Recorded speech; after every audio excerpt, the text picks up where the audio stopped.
اللہ چن لیتا ہے، اللہ چن لیتا ہے اس کو جو اسے چن لیتا ہے۔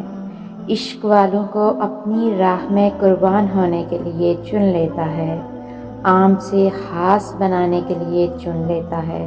صبر کرنے والوں کو اپنی آزمائشوں کے لیے چن لیتا ہے، انا والوں کو ناشکری میں ہی رہنے کے لیے چن لیتا ہے، بھٹکنے والوں کو واپس لانے کے لیے چن لیتا ہے۔ بس جس کو اللہ چن لیتا ہے سنوار دیتا ہے۔ کبھی کبھی لگتا ہے کہ دنیا ٹوٹ جائے گی، امید کوئی نہیں رہے گی، پر یاد رکھیں کہ جو کچھ اللہ نے آپ کے لیے سوچا ہے وہ آپ کو ضرور ملے گا۔ بس کبھی بھی نا امید نہ ہوں، کیونکہ جو کچھ اللہ کرتا ہے وہ بہتر کرتا ہے۔ اللہ سے مانگیں، سب مانگیں، لیکن اس کی رضا بھی ساتھ مانگیں۔ کبھی اپنی خواہش پہ ضد نہ کریں کہ جو آپ نے مانگا ہے وہی دے۔ آپ اس کی حکمت سے لا علم ہیں، آپ کو نہیں پتا آپ کے لیے کیا بہتر ہے، تو جو جانتا ہے صرف اسی کا دامن تھامے رکھیں، اس کی رضا مانگیں، جو وہ دے اس پر راضی ہو جائیں اور الحمدللہ کہیں۔ زندگی کے مقاصد میں اولین مقصد اللہ تعالیٰ کی بنائی گئی حدود میں رہ کر خوشیوں کی تلاش ہونا چاہیے۔ کچھ شک نہیں کہ زندگی کی اصل خوبصورتی پاکیزگی میں ہی ہے۔ ضروری نہیں کہ ہماری زندگی میں بے چینی یا خالی پن کسی شخص کے جانے، کسی خواہش کے پورا نہ ہو سکنے یا کسی چیز کے نہ ملنے کی وجہ سے ہو۔ جب جب ہماری روح پر چھوٹے چھوٹے گناہوں کا بوجھ بڑھ جاتا ہے تو وہ ڈائریکشن مانگتی ہے، سکون مانگتی ہے، جو صرف اللہ سے جڑنے میں ہی ہے۔ جب تم گہرے درد میں سوالی بن کر اللہ کے سامنے جاتے ہو، جب تم بے بیاں خاموشیاں لے کر اللہ سے فریاد کرتے ہو، جب تم اپنی خطاؤں کی ٹوکری لے کر اس سے رحم کی بھیک مانگتے ہو، تو وہ اپنی ساری رحمت سمیٹ کر تمہارا استقبال کرتا ہے، اپنے پرسکون سی یاد میں لپیٹ کر دنیا کے ہر درد سے آزاد کرا دیتا ہے، اپنے نور سے تمہارا بکھرا ہوا دل پر نور کر دیتا ہے۔ بس اس کی طرف آنے کی ذرا سی دیری ہے۔ اللہ میں راضی ہوں۔ ہر طرف سے وسوسوں کے وار، لوگ فکروں میں اضافہ کرنے والے، شیطان مستقبل سے ڈرانے والا، آنکھ آنسو بہانے والی، پر دل مطمئن سا اس بات پر کہ میرا اللہ مجھے کبھی ضائع نہیں کرے گا، کبھی نہیں۔ میں راضی ہوں ہر فیصلے پر، ہر حال میں، پر اللہ آپ کی اطاعت والی زندگی چاہیے، اسی اطاعت میں موت چاہیے۔ مجھے دنیا کی رنگینیوں میں نہیں کھونا، مجھے آپ کی محبت چاہیے۔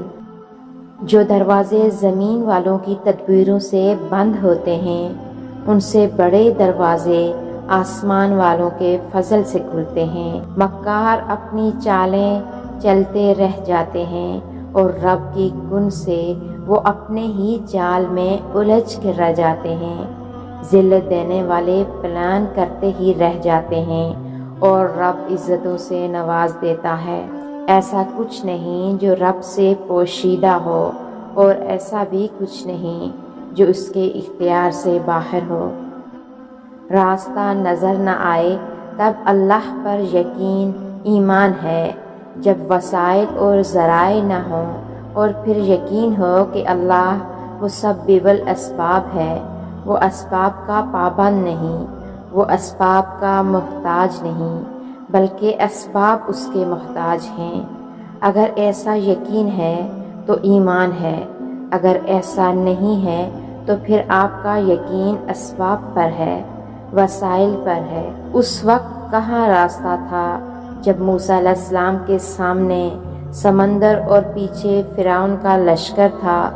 وہاں تو یقین نے سمندر کو بھی راستہ دینے پر مجبور کر دیا۔ جہاں کہیں بھی تم ہوتے ہو اللہ تمہارے ساتھ ہوتا ہے، لیکن اس کا یقین قائم ہو جائے تو پھر دنیا کی کوئی طاقت تمہیں ہرا نہیں سکتی۔